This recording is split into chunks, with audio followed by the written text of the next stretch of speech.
आप कम से कम एक जीवन काल ध्यान की अवस्था का आनंद लेना चाहते हैं तो आपको उसे दोनों सिरों से जलाना होगा।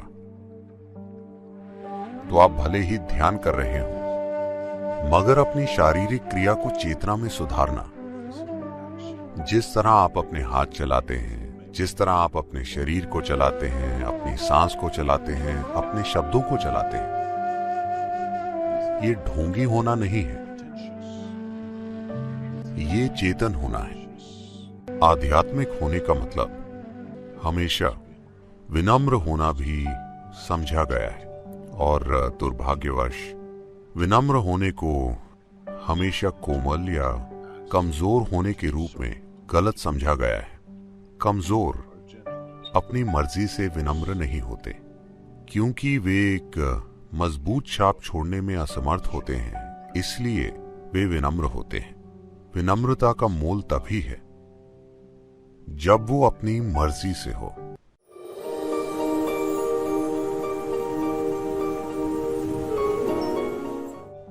अगर आप कहते हैं कि हिंसा बुरी है, इसका मतलब है कि आप अपने एक हिस्से को खारिज कर देंगे और आप अभी उससे छुटकारा नहीं पा सकते क्योंकि वो खत्म नहीं होगा। वो कई रूपों में बाहर आएगा। लोग जो सड़क पर शांतिपूर्ण होते हैं, घर पर हिंसक होते हैं। अगर वो शारीरिक हिंसा में सक्षम नहीं होते तो वो मौखिक हिंसा करते हैं। अपने विचारों और भावनाओं में हिंसक होते हैं, कई मायनों में। तो हिंसा को खारिज करना कोई हल नहीं है। हिंसा को एक अधिक प्रभावशाली कार्य में विकसित करना। जरूरत हिंसा की नहीं है, जरूरत तीव्रता की है। हर इंसान के अंदर तीव्रता की वो जरूरत हमेशा होती है।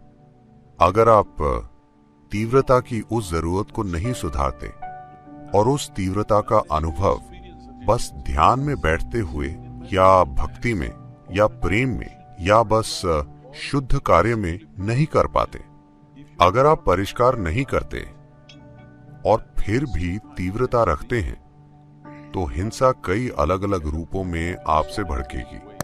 आपके अंदर मारपीट करने का साहस भले ही ना हो, मगर वो कई रूपों में घटित होगा और जीवन बदसूरत हो जाएगा।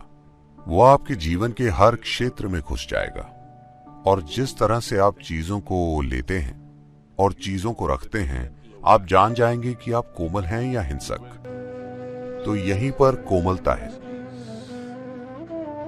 इसलिए नहीं कि कोई देख रहा है, इसलिए नहीं कि आप निगरानी में हैं। बस आप जिस तरह चलते हैं, कैसे धरती पर कदम रखते हैं, कैसे सांस लेते हैं, कैसे बैठते हैं, कैसे खड़े होते हैं, कैसे दूसरे लोगों को देखते हैं, यहीं पर आपको अपने कार्य को सुधारने की जरूरत है। अब मैं आपसे सजगता की बात नहीं कर रहा, नहीं, हर चीज के प्रति सजग रहना नहीं। मैं आपकी शारीरिक क्रिया, आपके मौखिक कार्य को सुधारने की बात कर रहा हूं। इसके साथ धीरे धीरे आपकी मानसिक क्रिया और भावनात्मक क्रिया भी सुधारी जा सकती है। बस अपने हाथों और पैरों को अधिक कोमलता से हिलाना।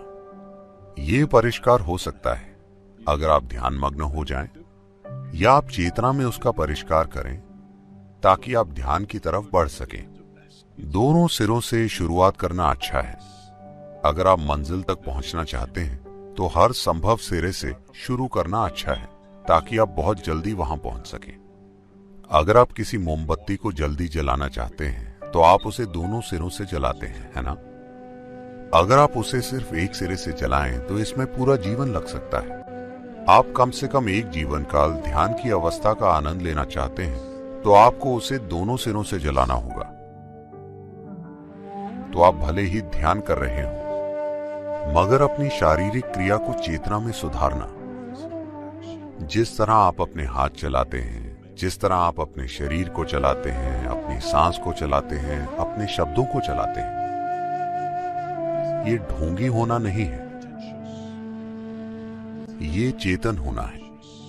आध्यात्मिक होने का मतलब हमेशा विनम्र होना भी समझा गया है और दुर्भाग्यवश विनम्र होने को हमेशा कोमल या कमजोर होने के रूप में गलत समझा गया है। कमजोर अपनी मर्जी से विनम्र नहीं होते क्योंकि वे एक मजबूत छाप छोड़ने में असमर्थ होते हैं, इसलिए वे विनम्र होते हैं। विनम्रता का मोल तभी है जब वो अपनी मर्जी से हो। आप हिंसक हो सकते हैं, मगर आप विनम्र होना चुनते हैं। ये बहुत महत्वपूर्ण है। आप हिंसा करने में अक्षम हैं, अब आप विनम्र हैं। ये बहुत महत्वपूर्ण नहीं है, क्योंकि ये एक तरह की अक्षमता से उभरा है। आज कोई मुझसे पूछ रहा था, सद्गुरु, भारत में सभी देवियों के हाथों में हमेशा हथियार क्यों होते हैं? क्योंकि हमारी भैरवी, हालांकि उनकी आंखें हैं, उनके हाथों में कोई हथियार नहीं है। 10 हाथ और कोई हथियार नहीं, क्योंकि वो हिंसा से ऊब चुकी हैं। आप देखेंगे कि भैंसा महिषासुर को जीता जा चुका है, तो जिससे क्रूरता से पेश आना था वो हो चुका है। पशु मारा जा चुका है। अब हथियारों की कोई जरूरत नहीं है, इसलिए सभी हाथ आजाद हैं। तो खुद को इस स्थिति तक लाने के लिए हिंसक नहीं, तीव्र रूप में तीव्र, वो जीत में तीव्र है। उनकी ऊर्जा तीव्र है, उनका परमानंद तीव्र है। उनकी तीव्रता हिंसा नहीं है। ऐसा नहीं कि वो इसमें सक्षम नहीं है, बस उन्हें अब इससे कोई मतलब नहीं है। व्यक्ति की क्रियाशीलता के विकास में अगर आप क्रियाशीलता का क्रमिक विकास देखें, किसी कार्य का शुरुआती हिस्सा हमेशा हिंसक होगा। जब आप किसी चीज में माहिर हो जाते हैं तो आप देखेंगे कि आपके कार्य की वो सख्ती खत्म हो जाएगी और वो अधिक से अधिक कोमल हो जाएगा, और उस कार्य में कोई हिंसा नहीं होगी। बल्कि तलवारबाज भी जो महारथी है, सिर्फ कोई नया ही इस तरह आह करता है। महारथी बस एक वार करता है और हो गया। कार्य में कोई हिंसा नहीं है। तो कार्य के विकास में वो उसके आगे निकल गई हैं, अब भी तीव्र, मगर जीत में, ऊर्जा और परमानंद में, हिंसक रूप में नहीं। यहां उस तरह के कई प्रतीक हैं। अगर आप अपनी आंखें खोलकर देखें, जहां वो तीव्र है मगर हिंसक नहीं है। क्या हिंसा में कुछ गलत है? ये सही और गलत का सवाल नहीं है, ये बस जीवन को संचालित करने का एक असभ्य तरीका है।